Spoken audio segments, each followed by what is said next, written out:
ನಮ್ಮ ನಿಮ್ಮ news lunch. ನಾನು ಜಯಪ್ರಕಾಶ್ ಶೆಟ್ಟಿ. ಬ್ರೇಕ್ ನಂತರ ಮತ್ತೊಮ್ಮೆ ಸ್ವಾಗತ.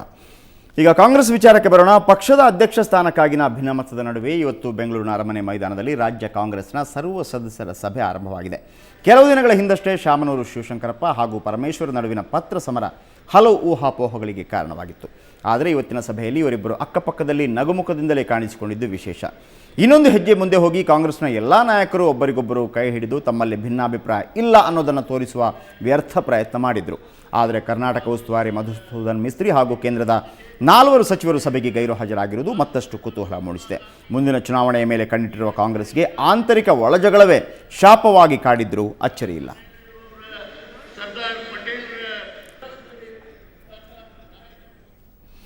ಓಕೆ, ನಮ್ಮ ಪ್ರತಿನಿಧಿ ಅರವಿಂದ್ ಬಿರಾದಾರ್ ಈಗ ನಮ್ಮೊಂದಿಗೆ ದೂರವಾಣಿ ಸಂಪರ್ಕದಲ್ಲಿದ್ದಾರೆ. ಅರವಿಂದ್, ಏನೋ ಎಲ್ಲ ಕೈ ಜೋಡಿಸ್ಕೊಂಡು ನಮ್ಮಲ್ಲಿ ಭಿನ್ನಮತ ಇಲ್ಲ ಅಂತ ತೋರಿಸ್ಕೊತಾ ಇದ್ದಾರೆ. ಆದರೆ ಇದು ಒಂದು ವ್ಯರ್ಥ ಪ್ರಯತ್ನನ ಅಥವಾ ನಿಜವಾಗ್ಲೂ ಕಾಂಗ್ರೆಸ್ಗೆ ಇದರಿಂದ ಲಾಭ ಆಗುತ್ತಾ ಈ ಬಾರಿ?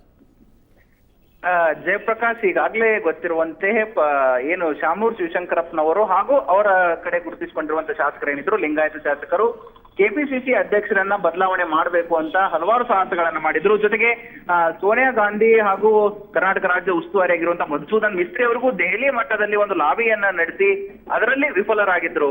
ಆದ್ರೆ ಇವತ್ತು ನಡೆದಿರುವಂತಹ ಸಭೆ ಏನಿದೆ ಕಾಂಗ್ರೆಸ್ ಹಿರಿಯ ಮುಖಂಡರ ಸಭೆಯಲ್ಲಿ ಎಲ್ಲರೂ ಕೂಡ ಅಂದ್ರೆ ಶಾಮನೂರು ಶಿವಶಂಕರಪ್ಪನವರು ಜೊತೆಗೆ ಪರಮೇಶ್ವರ್ ಅವರು, ಸಿದ್ದರಾಮಯ್ಯನವರು ಎಲ್ಲರೂ ಭಾಗವಹಿಸುವ ಮೂಲಕ ನಾವೆಲ್ಲರೂ ಒಗ್ಗಟ್ಟಾಗಿದ್ದೀವಿ ಅನ್ನೋದನ್ನ ಒಂದು ಕಾರ್ಯಕರ್ತರಿಗೆ ಸಂದೇಶವನ್ನ ರವಾನಿಸಿದ್ದಾರೆ. ಒಳಗಡೆ ಮುಸುಕಿನ ಗುದ್ದಾಟ ಇದ್ರೂ ಕೂಡ ಈಗ ಕಾರ್ಯಕರ್ತರಿಗೆ ಚುನಾವಣೆ ಹತ್ತಿರ ಬರ್ತಿರೋದ್ರಿಂದ ಒಂದು ಸಂದೇಶವನ್ನ ರವಾನಿಸಬೇಕಾಗಿತ್ತು. ಕಾಂಗ್ರೆಸ್ ಕೂಡ ಅದಕ್ಕೆ ಈ ನಿಟ್ಟಿನಲ್ಲಿ ತಯಾರಿ ಕೂಡ ನಡೆಸಿತ್ತು. ಈ 4 ದಿನಗಳಿಂದ 4 ವಿಭಾಗಗಳ ಸಭೆಗಳನ್ನ ಕೂಡ ಕೆಪಿಸಿಸಿ ಅಧ್ಯಕ್ಷರು ನಡೆಸಿದ್ರು. ಜೊತೆಗೆ ಶಾಮನೂರು ಶಿವಶಂಕರಪ್ಪನವರು ಈ ಸಭೆಗೆ ಗೈರು ಹಾಜರಾಗಿದ್ದಾರೆ ಅನ್ನೋ ಕಾರಣಕ್ಕಾಗಿ ಒಂದು ನೋಟಿಸ್ ಅನ್ನು ಕೂಡ ಕೆಪಿಸಿಸಿ ಅಧ್ಯಕ್ಷ ಆಗಿರುವಂತಹ ಪರಮೇಶ್ವರ್ ಅವರು ಶಾಮನೂರು ಶಿವಶಂಕರಪ್ಪನವರಿಗೆ ಕೊಟ್ಟಿದ್ರು. ಇದು ಕೂಡ ತುಂಬಾ ವಿವಾದಕ್ಕೆ, ಅಂದ್ರೆ ಶಾಮನೂರು ಶಿವಶಂಕರಪ್ಪನ ಪರವಾಗಿರುವಂತಹ ಶಾಸಕರೇನಿದ್ದಾರೆ ಅವರೆಲ್ಲರೂ ಕೂಡ ಈ ನೋಟಿಸ್ ಕೊಟ್ಟಿರೋದನ್ನ ವಿರೋಧಿಸಿದ್ರು. ಆದ್ರೆ ಇವತ್ತು ದಿಢೀರ್ ಅಂತ ಶಾಮನೂರು ಶಿವಶಂಕರಪ್ಪನವರು, ಕೆ.ಸಿ. ಕೊಂಡಯ್ಯ ಹಾಗೂ ಪರಮೇಶ್ವರ್ ಅವರು ಒಟ್ಟಾಗಿ ಕಾಣಿಸಿಕೊಳ್ಳುವ ಮೂಲಕ ನಮ್ಮಲ್ಲಿ ಯಾವುದೇ ಭಿನ್ನಮತ ಇಲ್ಲ ಅನ್ನೋದನ್ನ ತೋರಿಸಿಕೊಟ್ಟಿದ್ದಾರೆ. ಜಯಪ್ರಕಾಶ್, ಥ್ಯಾಂಕ್ ಯು ಅರವಿಂದ್, ನಿಮ್ಮೆಲ್ಲ ಮಾಹಿತಿಗಾಗಿ. ಒಟ್ಟಾರೆಯಾಗಿ ಯಾವೆಲ್ಲ ನೋಟಿಸ್ಗಳನ್ನ ಶಾಮನೂರು ಅವರಿಗೆ ಕೆಪಿಸಿಸಿ ಅಧ್ಯಕ್ಷರು ಕೊಟ್ಟರು ಕೂಡ ಭಿನ್ನಮತ ನಿವಾರಣೆ ಮಾಡಬೇಕು ಅಂತಂದರೆ ಕೇಂದ್ರದ 10 ಜನಪಥದಿಂದ ಒಂದು ನೋಟಿಸ್ ಬಂದರೆ ಎಲ್ಲವೂ ಸರಿಯಾಗುತ್ತೆ ಕಾಂಗ್ರೆಸ್ನಲ್ಲಿ. ಇನ್ನು ಬೆಂಗಳೂರಲ್ಲಿ ಲೋಕಾಯುಕ್ತ ಪೊಲೀಸರು ಕಾರ್ಯಾಚರಣೆ ನಡೆಸಿದ್ದಾರೆ. ಲೋಕಾಯುಕ್ತ ಡಿವೈಎಸ್ಪಿ ಪ್ರಸನ್ನ ನೇತೃತ್ವದಲ್ಲಿ ನಡೆದ ದಾಳಿ ವೇಳೆ ರಾಜರಾಜೇಶ್ವರಿ ನಗರದ ಇನ್ಸ್ಪೆಕ್ಟರ್ ಬಲೆಗೆ ಬಿದ್ದಿದ್ದಾರೆ. ಇನ್ಸ್ಪೆಕ್ಟರ್ ಹನುಮಂತಯ್ಯ 2 ಲಕ್ಷ ರೂಪಾಯಿ ಲಂಚ ಪಡೆಯುತ್ತಿದ್ದಾಗ ರೆಡ್ ಹ್ಯಾಂಡ್ ಆಗಿ ಸಿಕ್ಕಿಬಿದ್ದಿದ್ದಾರೆ. ಪ್ರಕರಣ ದಾಖಲಿಸಿಕೊಂಡಿರುವ ಲೋಕಾಯುಕ್ತ ಪೊಲೀಸರು ತನಿಖೆ ಮುಂದುವರಿಸಿದ್ದಾರೆ. ಓಕೆ, ನಮ್ಮ ಪ್ರತಿನಿಧಿ ನಾಗೇಂದ್ರ ಇದೀಗ ನಮ್ಮೊಂದಿಗೆ ದೂರವಾಣಿ ಸಂಪರ್ಕದಲ್ಲಿದ್ದಾರೆ. ಯಾವ ವಿಚಾರಕ್ಕೆ ಲಂಚ ಕೊಡಲಾಗ್ತಾ ಇತ್ತು? ಇನ್ಫಾರ್ಮೇಷನ್ ಯಾವ ರೀತಿ ಲಂಚ ಕೊಡುವವರೇ ಮೊದಲೇ ಕೊಟ್ಟಿದ್ರೆ ಲೋಕಾಯುಕ್ತರಿಗೆ? ಹೇಳಿ ನಾಗೇಂದ್ರ. ಜಯಪ್ರಕಾಶ್, ಏನಂತಂದ್ರೆ ಖಂಡಿತವಾಗೂ ಇನ್ಫಾರ್ಮೇಶನ್ ಅಂತ ಕಂಪ್ಲೇಂಟ್ ನಟರಾಜು ನಿನ್ನೆನೆ ಈ ಒಂದು ವಿಚಾರವನ್ನ ದೂರನ್ನ ಲೋಕಾಯುಕ್ತ ಪೊಲೀಸರಿಗೆ ನೀಡಿದ್ದಾರೆ.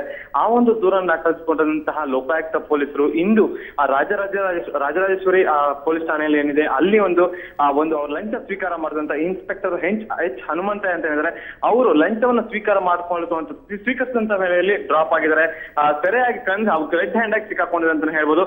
ಏನು ಈ ನಟರಾಜ್ ಕಂಪ್ಲೇಂಟ್ ಇದ್ದಾರೆ, 1.5 ತಿಂಗಳ ಹಿಂದೆನೆ ರಾಜರಾಜೇಶ್ವರಿ ಆಸ್ಪತ್ರೆ ಠಾಣೆಯಲ್ಲಿ ಒಂದು ದೂರನ್ನು ನೀಡಿರ್ತಾರೆ. ಒಂದು ಚೆಕ್ ಬೌನ್ಸ್ ವಿಚಾರ ಸಂಬಂಧಪಟ್ಟಂತೆ ಆ ಅಪೋನೆಂಟ್ ಅವರು ನಮಗೆ ದಬ್ಬಾಳಿಕೆ ಮಾಡ್ತಾರೆ, ಅದನ್ನ ಚೆಕ್ ಬೌನ್ಸ್ ಮಾಡ್ತಾರೆ. ಅವರಾಗವರೇ ಬ್ಲಾಂಕ್ ಚೆಕ್ ನಲ್ಲಿ ದುಡ್ಡನ್ನ 3 ಕೋಟಿ ರೂಪಾಯಿ ಅಷ್ಟು ಬರ್ಸ್ಕೊಂಡು ನಮ್ಮ ಮೇಲೆ ಒಂದು ಬೆದರಿಕೆ ಹಾಕ್ತಾರೆ ಅನ್ನೋ ಒಂದು ದೂರ ನೀಡಿದ್ದಾರೆ. ಆದ್ರೆ ಅಷ್ಟೊಂದು ಈ ಒಂದು ಪ್ರಕರಣ ಅಷ್ಟೊಂದು ಡೆಪ್ತ್ ಆಗಿ ಹೋಗಿರಲ್ಲ. ಆದ್ರೆ 1 ವಾರದ ಹಿಂದೆ ಅಷ್ಟೇ ಈ ಒಂದು ಪ್ರಕರಣ ದಾಖಲಾಗಿರುತ್ತೆ. ನಂತರ ನಿನ್ನೆ ಇಂದು ಬೆಳಗಿನ ಜಾವ ಅವರು ಹನುಮಂತೆ ಅವರು ರೆಡ್ ಹ್ಯಾಂಡ್ ಆಗಿ ಲೋಕಾಯುಕ್ತ ಪೊಲೀಸರಿಗೆ ಬಲಿಯಾಗಿದ್ದಾರೆ.